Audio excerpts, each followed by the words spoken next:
Hello everyone, I'm Coral. Welcome back to my channel. I'm here today with my favorite books I've read in the second quarter of the year, so that is April through June. First up I have The Raven Boys by Maggie Stiefvater. This is a YA kind of like paranormal fantasy story, and this follows a young teenage girl named Blue who lives with a family of psychics. Some of them are her family, and some of them are just women who live with her. It's just like this big house full of big personalities, and Blue is kind of a quieter personality, and also, despite her whole family being or having psychic powers, Blue does not have anything like that, but she does have the ability to kind of amplify other people's psychic powers, which is interesting. And she meets this group of boys who are friends from a prestigious private school in the small southern town she lives in, and they start to make this connection. It's not a friendship at first, but their lines do become entangled, if you know what I mean. The kind of leader of this group, Gansey, is a boy who is really obsessed with the legend of this Welsh king who should be dead, but Gansey believes he's not, and it all has to do with like ley lines and earth energy and all this interesting stuff. And boy, this series, I just finished the second book this month, and the series gets more and more interesting and more creative, and this is just a really great book if you like YA. I feel like this one, despite having younger characters, the writing is really mature, and there are high stakes in this book, even though it's YA, and I tend to find that sometimes those really play it safe, but I don't feel like this series does, so I guess that's what I have to tell you about it. It's really been enjoyable so far. Then I have Different Seasons by Stephen King. This is a collection of 4 novellas that aren't centrally horror, but they all do have sort of a horrific element to them in some way. This includes Rita Hayworth in The Shawshank Redemption, it includes The Body, it includes Apt Pupil, and The Breathing Method, and all 4 of those stories are just absolute bangers. I really liked this collection. The last time I read it was when I was a teenager, and I definitely think I've come to appreciate it more in adulthood. It's really a great collection. Then a book I will forget about if I do not talk about immediately. This is The Last Day of the Dinosaurs by Riley Black. This is an audiobook I got from my library, and it was so good. This is about the last day of the dinosaurs, and it's a little bit sad because the author does a really great job at bringing some of these monsters to life, and then it's like, well, it's the last day for them, you know that they die, but it not only includes that very last day and what possibly happened to some of the dinosaurs and why some maybe lived and some did not, and then it goes on to talk about after the last day, like 1 year after, 10 years after, 100 years after, a millennium after, like what our Earth looked like. And really, we need to be thankful for the extinction of the dinosaurs, I think, because the way that evolution happened after the dinosaurs were gone, and the way mammals thrived after the dinosaurs were gone, really, like, we probably would not be here like this, at least, if the dinosaurs hadn't become extinct. So it's a really great, really interesting nonfiction, especially if you like dinosaurs. Then also Uzumaki by Junji Ito. This is a horror manga, and this is about this small coastal town in Japan that becomes infected, contaminated by spirals, and it starts out with one person who is obsessed with seeing the spiral pattern everywhere, and then things that he does makes more people like notice this thing and become obsessed with it, and then basically, you know, the town really does become contaminated by spirals, and it's a really thick book. I really like the way these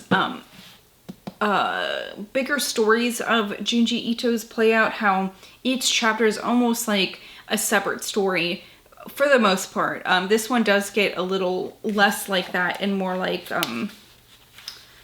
there is a plot line throughout multiple chapters. In the later half of the book, near the end. I'm holding it backwards. But my point is that this is really great manga. It's got such creepy imagery. Of course, his illustrations are so good, and I'm glad that I finally read this. It was really great. Next on this list is We Can Never Leave This Place by Eric LaRocca.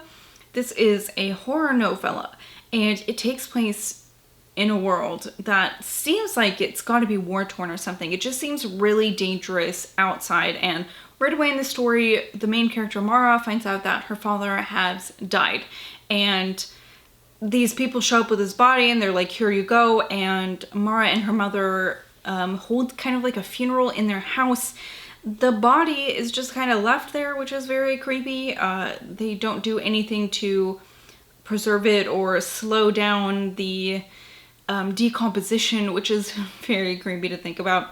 Also, the place that Mara lives with her mother, it's just her and her mother. Her mother is pregnant though. The place where they are is like flooded with sewer water. It's like sewagey, and as the story goes on, the flooding is greater and greater, and it's gross.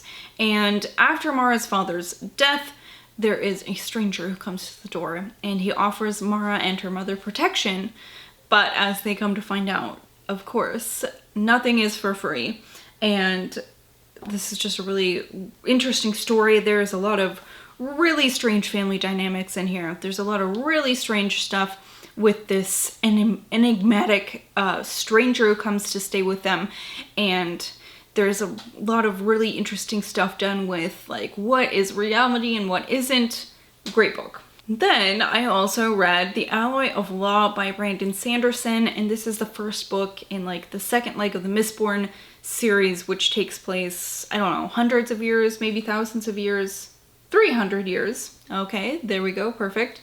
After the end of the Mistborn series. So there is like some mythology from like the first book that you can tell that these people have created about these characters that we knew from the first trilogy, which is really interesting. And this follows a man named Waxilium, and he is a lawmaker. However, he kind of gets talked into taking up the mantle of like, I don't know, kind of the heir of his family. He's going to go to the big city and he's going to take care of his family house, right? Because his uncle, who's recently dead, had kind of put the family into debt, and he's trying to dig the family out of that. And he's trying to put his lawman ways behind. He's trying to become like a society gentleman, even though that's not really what calls to him. And in fact, he kind of gets mixed up in this plot where he is not a part of this, but he's investigating these robberies that have been happening. But it's not just a robbery, they're also taking women from society, and you know, he just can't let that go. So he teams up with his former partner, Wayne, who is just a hilarious guy who is great with accents, and he loves to dress up as other people, and he's a great, I don't know, spy. He's a master of disguise, basically. And it's just very funny, a little less serious than, at least in this first book, than the first Mistborn trilogy was. And I think that worked out well, though, in this book. I really enjoy these characters, and I'm excited to get to the next book. Then we have The Turnout by Megan Abbott. This is the first of Megan Abbott's books I've read, and I know after this one I will definitely be looking into more of her stuff. This is about two sisters, Dara and Marie. And for some years now, they've been running the dance school that their mother taught at, and that, you know, they grew up dancing in. It's a ballet school. And their parents died tragically in a car accident when they were older teenagers. So since then, they've been on their own, but they have Dara's boyfriend, now husband, Charlie. So they make up this interesting throuple, and there's a lot of interesting dynamics between that, where it's like, it's almost like they're all siblings, and it's almost like they're all lovers at the same time. It's strange. So the big problem is that there is a fire at the dance studio, and they have to make some repairs because of that. And this contractor comes in. He's like this rough, burly guy, charismatic. You know, he just wants to charm everyone, but there's something underneath that seems a little bit sinister. And when the family becomes kind of involved with this contractor, just trying to get, you know, their dance studio up and running again, things start to get really weird. And this reminded me like of a more adult version of VC Andrews. It's not just the ballet, it's really like the family dynamics, or really just the relationship dynamics with every single person in this book. It's very complicated, it's very strange, and yeah, you'll have to read to find out more. It's a good one though, it's a page turner. I'd also like to tell you about this little guy, Below, by Laurel Hightower. And as you might be able to tell, this is a story about the Mothman. This is not your cute feathered black, like soot sprite with wings looking Mothman. This is like creepy, bald skin, ew, Mothman. Very creepy. This follows Addie, and she's actually on her way. She's doing a solo trip to a horror book convention, which, you know, we can relate to, wanting to meet our internet friends in real life. On her way there, she's somebody who is not great at being independent, and so she's kind of pushing herself to do this. And she stops at a diner during her drive, and she kind of meets this trucker who seems really nice. You know, she wants to be very cautious. She is concerned about, you know, being kidnapped on the road. As you know, being a woman, I can relate to. I've never made a really huge car ride by myself, but I would be really worried about that. I mean, I did that with just my sister-in-law last summer, and that was always a concern. Like, if we stop at this little podunk gas station, are we going to be followed, you know? And we're in the middle of fucking Arizona, where it's just desert for miles. Like, are we gonna be okay? We were okay. But I guess my point here is that Laurel Hightower just makes really super relatable characters. Anyway, so she meets this trucker, and he is like, hey, there's kind of a snowstorm coming up. And she's a little bit worried, and he says, hey, guess what? I'm not trying to make you feel uncomfortable, but if you want, you can follow me until we get over this like mountain pass, and then you'll be safer, you know? It'll be better roads. And so she takes that offer, and while they're on this mountain pass, something happens, and the trucker's truck flips over and like falls down the mountain. Not like super far, not like they're up at the tippy tip of this mountain, it falls all the way down to the bottom, but enough to where she would have to kind of climb down this steep hill to get to him and to help him. And she decides that's what she has to do because he's such a nice person and it's just the right thing to do. And this gets her into a very freaky situation. Very good. I loved the ending. Great imagery, great character work, just a really fun read. All right, and last on my list is Sundial by Catriona Ward. Oh boy, I just don't even know what exactly to tell you about this story. This follows a woman named Rob, and she is in a marriage with a man named Irving, and it's very hostile. They're both verbally abusive to each other. Irving is physically abusive, and I think partly because of this relationship, they have two daughters who are both kind of really strange. One is named Callie, and I think the other one is named Annie. I don't know, I don't think it says. I'm pretty sure her name was Annie, but anyways, we really focus on Callie because Rob finds some things in Callie's room that startle her, and she decides to take Callie back to the home she grew up in the desert called Sundial, where she can kind of explain what happened in her childhood and try to help Callie. So they go there.